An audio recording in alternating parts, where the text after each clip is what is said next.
What happens when we put a brand new Nintendo Switch 2 game into the Nintendo Switch Lite? Now this one is fully up to date, and as an experiment I've got a Switch here that hasn't been updated in a long time. Will it behave differently because nobody knew anything about the Nintendo Switch 2 apart from Nintendo when this was updated last? So will the message be different on here than here? What will actually happen? Will it recognize the game at all? The actual game cards here are the same as the Nintendo Switch ones, so they're going to fit. So let's pop it in here. Remember, this is the fully up-to-date one. So putting it in.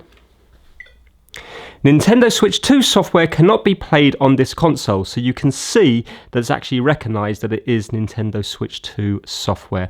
Visit the Nintendo support website for more information. So obviously, it's not going to work, but what happens when... It doesn't even bring up anything though, it doesn't bring up the game art or anything like that.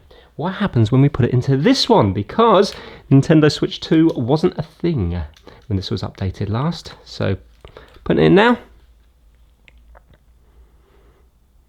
Not doing anything. There we go. Different message. The game card could not be read.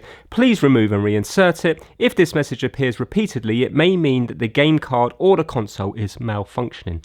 So it's the same as having a faulty game card.